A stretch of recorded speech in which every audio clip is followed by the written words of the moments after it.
എന്നിട്ടും എന്തേ അദ്ദേഹത്തിന് സ്വർഗരാജ്യം നിഷേധിക്കപ്പെട്ടു? ശരിക്കും നമ്മെ ആഴത്തിൽ ചിന്തിപ്പിക്കേണ്ട ഒരു ചോദ്യം തന്നെയാണിത്. ധനവാൻ മരിച്ചു കഴിയുമ്പോഴാണ് അദ്ദേഹത്തിന് സ്വർഗ നരകത്തെക്കുറിച്ചും അബ്രാഹത്തെക്കുറിച്ചുമൊക്കെ അവബോധമുണ്ടാകുന്നത്.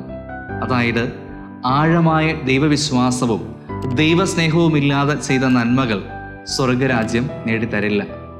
വിശ്വാസത്തിൽ നിന്നും ദൈവസ്നേഹത്തിൽ നിന്നും ഉരുത്തിരിയുന്ന കാരുണ്യ പ്രവർത്തികളാണ് സ്വർഗരാജ്യത്തിൽ നമ്മെ എത്തിക്കുക.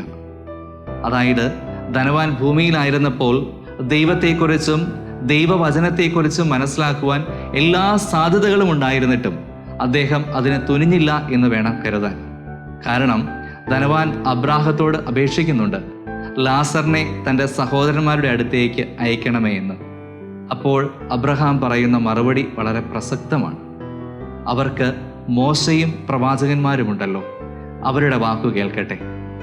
ധനവാനും ഈ സാധ്യതയുണ്ടായിരുന്നതാണ്, പക്ഷേ അതിനെ അദ്ദേഹം ഗൗനിച്ചില്ല എന്ന് വേണം നമുക്ക് അനുമാനിക്കാൻ. തൻ്റെ സമ്പന്നതയിൽ ദൈവത്തെ മറന്നതാണ് ധനവാന് സ്വർഗരാജ്യം ലഭിക്കാതെ പോയതിനുള്ള ഏക കാരണം.